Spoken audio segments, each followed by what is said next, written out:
Atheist एक सवाल अक्सर करते हैं।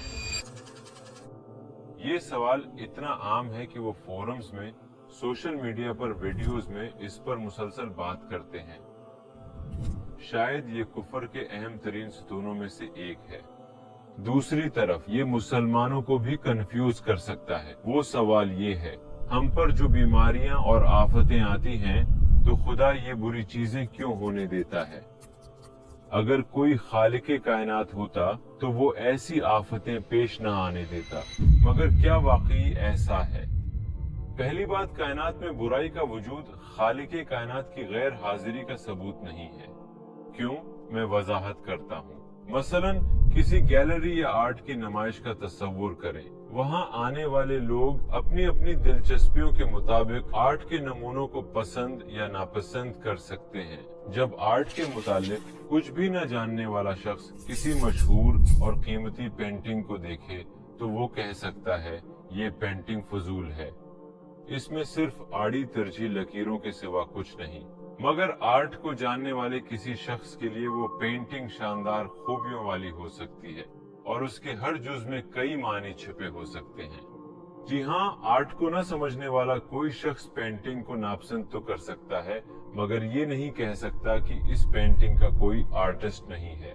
बिल्कुल इसी तरह कायनात को देखने वाला कोई शख्स कुछ आफतों को बदसूरत समझ सकता है, या वो अपनी बीमारियों को नापसंद कर सकता है, या वो इनके पीछे मौजूद वजह को समझने से कासिर हो सकता है, मगर इनमें से कोई भी चीज खुदा के ना होने का सबूत नहीं है। क्योंकि अगर बदसूरती हो तब भी उसका कोई पैदा करने वाला तो होगा। लिहाजा एक एथियस्ट इन आफतों की तरफ इशारा करके खुदा के न होने का दावा नहीं कर सकता।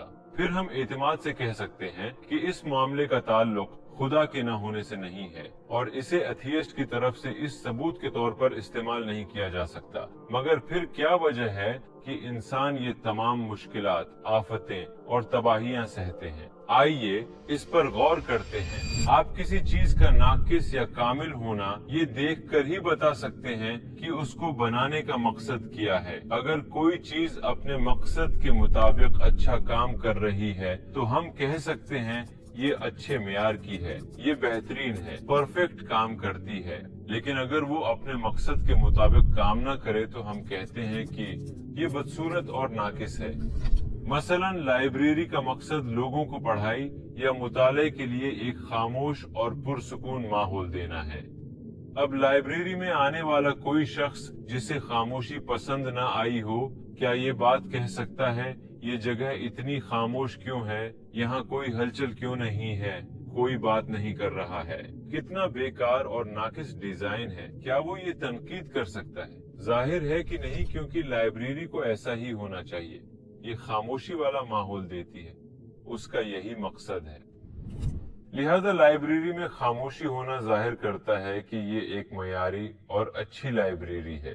या एक जिम का तस्वुर करें, कोई शख्स वहाँ पहली मर्तबा आए और वो लोगों को थके हुए, पसीने में नहाते फर्श पर लेटे, बिल्कुल नढाल देखे, तो क्या वो ये कह सकता है कौन इन लोगों को सजा दे रहा है? देखो बेचारों को कैसी जालमाना और फजूल जगह है। जाहिर है वो नहीं कह सकता, क्योंकि इस जगह का मकसद लोगों को मेहनत के जरिए जिस्मानी ताकतवर बनाना है। इन मिसालों की तरह ये कायनात एक खास मकसद के लिए बनाई गई है। हम सिर्फ कायनात के मकसद को देखकर ये समझ सकते हैं कि कायनात में होने वाले वाक़यात अच्छे हैं या बुरे, और सिर्फ खालिक कायनात हमें ये बता सकता है। उसकी तख्लीक के मकासद में अल्लाह के नामों को पहचानना सबसे पहले आता है। हमारा पहला और आखिरी मकसद अल्लाह का अच्छा बंदा बनना है, और ये मकसद पूरा करने के लिए हमें पहले उसके नाम और खुसूसियात अच्छी तरह जाननी होंगी। ये जानने के लिए और बहुत से मकासद गिने जा सकते हैं कि कायनात इस तरह क्यों बनाई गई, जैसे कि आजमाइशों से गुजरकर आगे बढ़ना, सब्र का इम्तिहान पास करके अल्लाह को अपना खुलूस दिखाना वगैरह। अगर आप इन मकासद की रोशनी में कायनात को देखें तो फिर मुश्किलों, आफतों और बीमारियों का आना जरूरी हो जाता है। मसलन अगर यहाँ कोई बीमारी ना होती तो क्या हम अल्लाह का नाम अल शाफी, बीमारी दूर करने वाला, या अगर यहाँ भूख ना होती तो क्या हम नाम अल रज़ाक, रिस्क देने वाला जान सकते थे? अगर यहाँ शुक्र और सब्र के इम्तिहान न होते तो क्या रूहानी तरक्की हो सकती थी? नहीं। फिर ये कायनात और इसमें होने वाले वाकयात जिन्हें हम आफतें कहते हैं जरूरी हैं ताकि इंसान अल्लाह को पहचानने का फर्ज निभा सके और मुश्किलात से लड़कर अपना दर्जा बढ़ा सके। लिहाजा हम इन वाकयात को खराबी या बुरी चीज के तौर पर नहीं देख सकते। दूसरा नुक्ता यह है कि कोई भी चीज या तो खुद खूबसूरत होती है या फिर उसका अंजाम और नतीजा खूबसूरत होता है। बहुत से मसाइल जिन्हें हम बुराई समझते हैं नताइज के एतबार से कई खूबसूरतियां दे सकते हैं, क्योंकि हर चीज अपने मुखालिफ के लिहाज से जानी और समझी जाती है। मसलन अगर यहाँ सर्दी न होती तो गर्मी का तस्वर नहीं जाना जा सकता था, उसे नहीं समझा जा सकता था, अंधेरे के बगैर रोशनी का पता नहीं चल सकता। इसी तरह जिन वाकयात को हम अफरा तफरी बुराई और बदसूरती समझते हैं वो दरअसल ऐसे मामलात हैं जो हमें कायनात में तरतीब, अच्छाई और खूबसूरती का एहसास देते हैं। इस पर जरा गौर करें।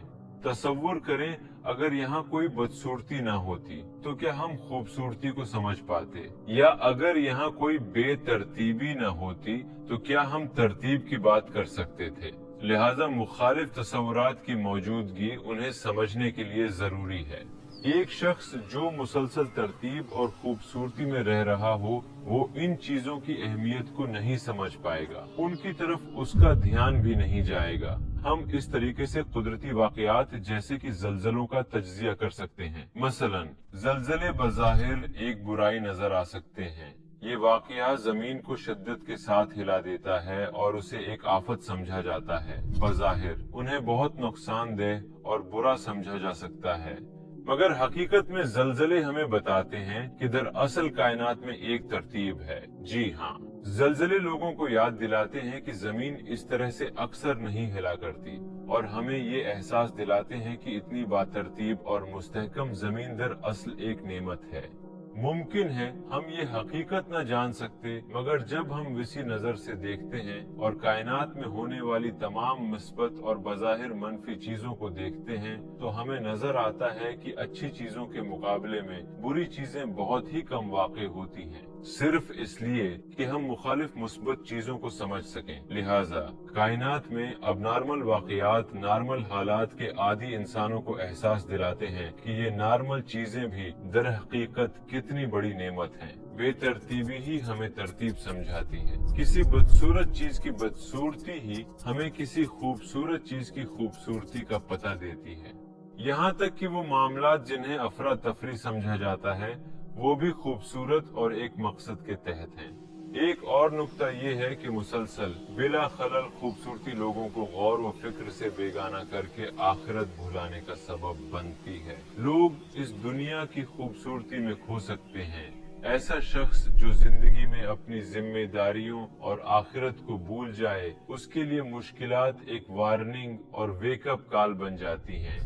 नताइज से बेपरवाह गुमराह शख्स नहीं जान सकता कि उसके इर्द गिर्द ये वाकयात क्यों हो रहे हैं और उन्हें समझने में गलती कर सकता है। ऐसे वक्त में चाहिए कि कोई उसे हकीकत से आगाह करे। उसे गफलत से जगाना हमारी तरफ से उसकी बेहतरीन खिदमत होगी। बिल्कुल इसी तरह इंसान जिसे दुनिया में अल्लाह की पहचान के लिए भेजा गया था कभी कभी अपनी जिम्मेदारियां भूल जाता है। अपना मिशन पूरा करने के बजाय वो इंतहाई गैर अहम चीजों में मशगूल हो सकता है। किसी दिन वो गुनाह में इस तरह पड़ता है कि शर्मसारी का मतलब भी भूल जाता है। लिहाजा हकीकतन ये बुराई नहीं है कि अल्लाह उसे आफतों और बीमारियों के जरिए गफलत और गुनाहों की हालत से निकाले, बल्कि ये तो मुकम्मल रहमत और खूबसूरती है। क्योंकि जब आप इस पर गौर करें तो जिसे भी कोई मसला लाहक होता है तब वो दूसरों के मुकाबले में आखिरत के मुतालिक ज्यादा सोचने लगता है और इबादत की तरफ आ जाता है। लिहाजा इस नुक्ताए नजर से भी हमें आफतों को बुराई नहीं बल्कि शुक्र के लायक रहमतें समझना चाहिए। बतौर इंसान हम पूरी जिंदगी ये जानने में लगे रहते हैं कि हमारे लिए क्या फायदा मंद है और क्या नुकसानदेह, और अक्सर औकात हम वाकयात की लॉजिक और उनकी हिकमत को उनके गुजर जाने के बाद समझ पाते हैं। मसलन बच्चे को चूल्हे से बचाने के लिए माँ का उसे मारा गया थप्पड़ दरअसल उसके लिए एक रहमत है। बच्चा अभी तक इस हकीकत से आगाह नहीं है, न तो वो चूल्हे के खतरे को जानता है और न ही उस वक्त थप्पड़ की वजह को समझ सकता है। मगर जैसे ही वो बाद में जलते हुए चूल्हे का खतरा समझ लेता है तो उसे एहसास होता है कि वो थप्पड़ दरअसल हमदर्दी और मोहब्बत की अलामत था। लिहाजा अगर आप उसे रहमत की नजर से देखें तो दरहकीकत इसमें कोई बदसूरती और बुराई नजर नहीं आएगी। बिल्कुल उन्हीं मिसालों की तरह अल्लाह की तरफ से हमारी तरफ कुछ वार्निंग्स भेजी जा सकती हैं। बाज औकात हम उन्हें नहीं समझ पाते, हम उन्हें बुरी चीजें समझ सकते हैं, मगर हकीकत उसके बरअक्स है। ये तो मुकम्मल रहमत का अमल है। बाज औकात हमें ये बात समझने में कुछ वक्त लगता है। जरा गौर करें, अगर एक माँ के लगाए गए थप्पड़ के पीछे भी एक हिकमत, एक अकली वजह है, तो फिर अल्लाह की भेजी गई वार्निंग में कोई रहमत या मकसद क्यों नहीं होगा, जिसने अपनी गैर महदूद मोहब्बत और केयर से इंसानों पर इतनी नेमतें निछावर की हैं। जी हाँ, इंसान ड्यूटी पर मौजूद ऐसे सिपाही की तरह है जो कायनात को समझने और अपने खालिक को जानने की कोशिश कर रहा है। अल्लाह की नेमतों और इस हकीकत को सोचें कि उसने इतनी सारी खूबसूरतियां पैदा की हैं, जिसने सारी माओं को रहमत और हमदर्दी का एहसास दिया है। क्या ऐसा हो सकता है कि वो अल्लाह आपको कोई नुकसान पहुंचाना चाहता हो, जो सारी चीजों में फायदे रख देता है और कामिल हिकमत के साथ सारे काम करता है? क्या वो कभी बेतरतीब और बेकार चीजें पैदा कर सकता है? बाज़ औक़ात हमें नुक्ता नजर बदलना और चीजों का भरपूर तज्जिया करना होता है, और ये मामला भी एक ऐसा ही अहम मामला है।